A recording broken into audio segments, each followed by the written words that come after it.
before we get out of here. This is not on our rundown, but I think it's interesting and worthy of discussion. So the Department of Education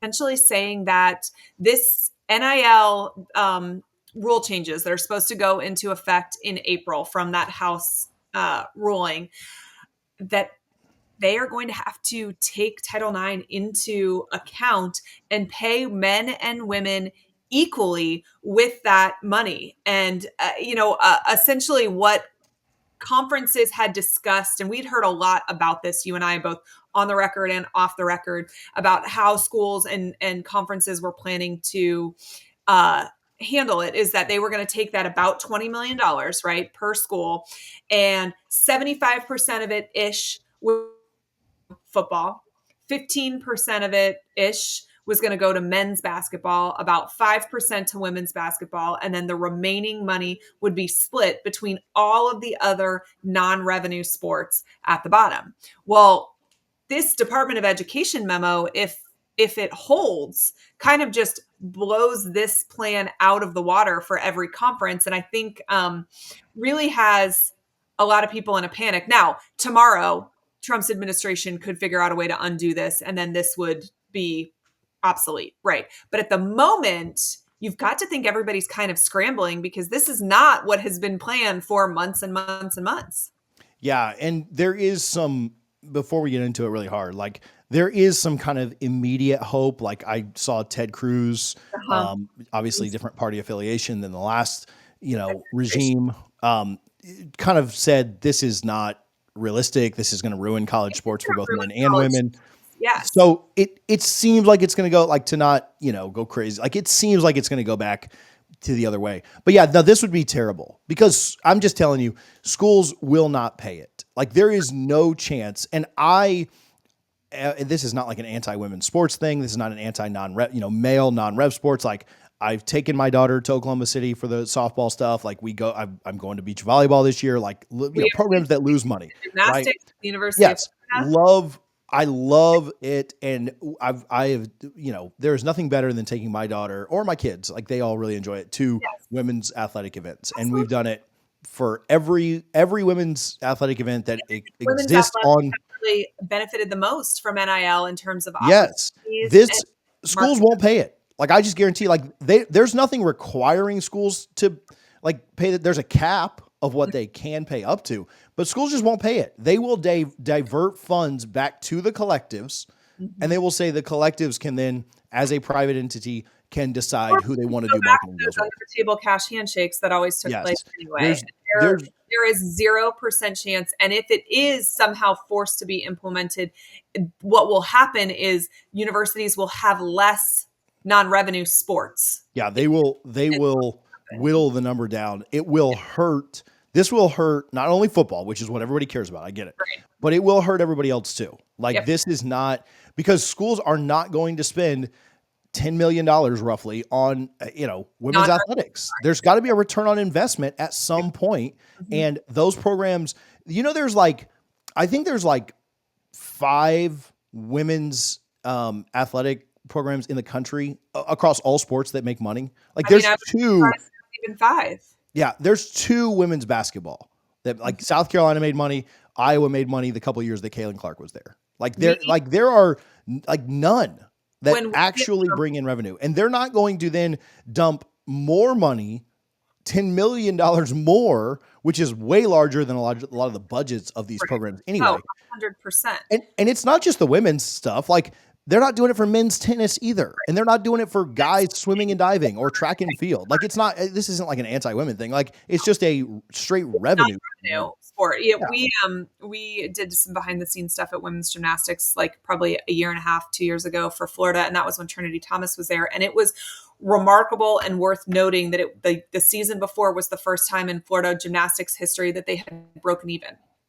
And they were really proud of that and really excited. And they've sold season tickets out for that season and for the upcoming season and things like that. But the most successful season in their program history, which includes a lot of national championships and Honda Trophy winners and sustained success, was breaking even. Yeah. And most men's baseball right? Like kind of your top third, your third sport. Make money. Most of them lose money. So the vast majority, so when you see the breakdown of this, at least 50% of college programs don't make money at all. Anybody, even football. And then you've got that group where your football makes your money, and your football is generally what's paying for your other sports, right? And then there's an even smaller group of colleges where football and basketball make money. And then there is a very small percentage where Where there's football, a third sport. basketball, Yeah. and baseball or women's basketball or whatever that third sport may be actually makes money. But it is so few and far between. And the more athletic programs operate in the red than operate in the black. And that is just a fact. And so uh, it's, it wouldn't work essentially.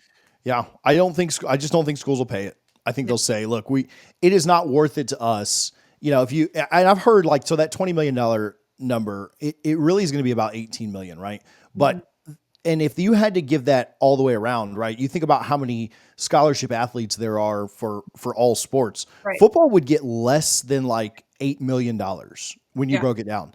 And so if you're paying your football team like that 7 million for the big schools, right?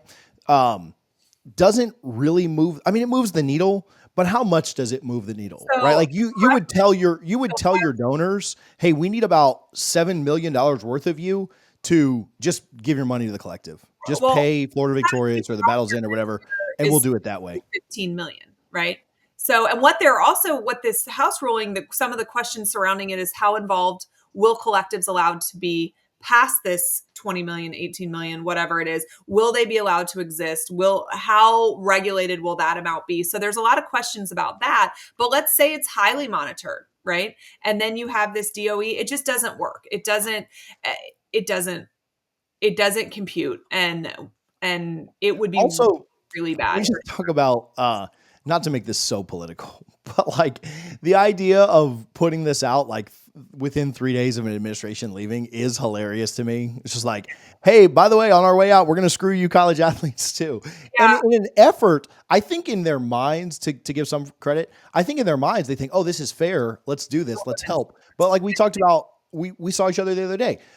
Like the money that women in athletics are making in NIL is absurd right now.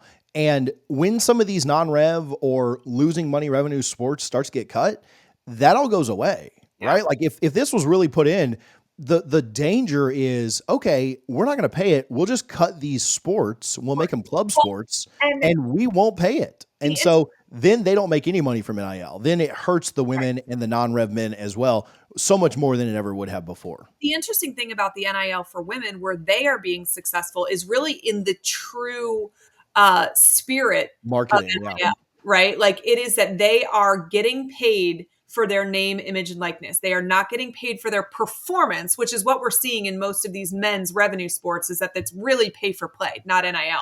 But what you are seeing is somebody like a Leanne Wong, who is creating a company out of nothing that she wouldn't legally have been allowed to create before when she was a student athlete. And she is selling her product because her name has value, because she's a gymnast that has competed in the Olympics and is on Florida's roster. Like the way that that is being done. You talked to me about a player from Florida State, softball player, that like women in the NIL space are actually the ones doing it correctly.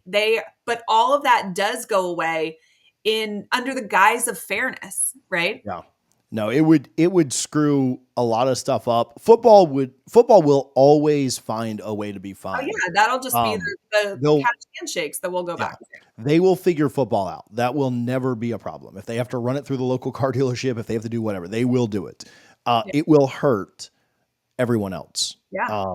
And at most programs, that is, like you just said, that is just about every sport at most programs. There are probably, if I had to guess, I'd say there are 20-ish, maybe 30 programs in the country where two sports make revenue that matters, right? Like if your basketball team goes positive by 3 million, then like I'm not counting that. I'm talking 20 to 30 schools, because there are a lot of basketball programs that make a ton of money, but their football team loses money, right? Like, UConn, right? Like UConn football doesn't make it, but their basketball team does. And so there are a lot of programs across the country that I'd say it's 20 to 30 that actually make, like, Yeah. yeah, most of the SEC does, Ohio State does, like there are Notre Dame does, some ACC programs do, some Big 12 programs, but very few, right? Mhm. Like very, in the grand scheme, 30 out of 134. And Is then that,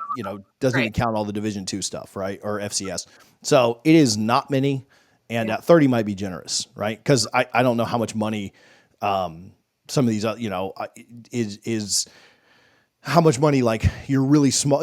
I would think all the SEC does, but well, no, Mississippi State basketball does not. No, so like it's not even all the SEC, right? Like it's most of the SEC, some of the other conferences, and that's it. So it's probably not even 30. And so yeah, it will screw everyone except for football. Like in the guise of fairness, football will be fine. Everybody else gets screwed. So Yeah. congratulations to our government for its inefficiency Thankfully, hopefully this will fixed. get fixed and hopefully relatively quickly. But it is, you know, it is crazy, and I'm sure it was probably rooted in something positive. But when you write the memo, if you're somebody that doesn't know anything about college athletics, this is what you get. Yeah. And then you have a really polarizing figure like Ted Cruz come out and be like, this is a bad idea, guys. Like, no, like not a lot of people, not to go so political, but we're an hour in. So whatever, if you're listening to this point, you like us anyway. So, not even most people don't even like Ted Cruz, right? Like on both sides. They're like, this guy's kind of an idiot. Like he's been called out by the actual president right now. So like, but for Ted Cruz to come out and be like, hey guys, maybe not our best idea. It does give me some hope that they'll fix it pretty quick with a new regime. So we'll see.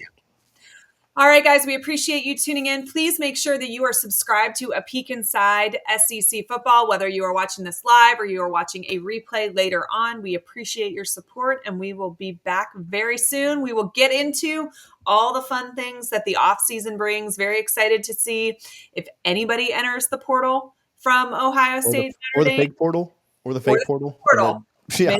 Maybe we just have some unenrolling and re-enrolling going on. Interested to see how that works with these players because it does open for these two teams that have continued to play, but these schools have also started as well. So Yeah. how does that factor? This is all a whole new horizon for Whole new college, world.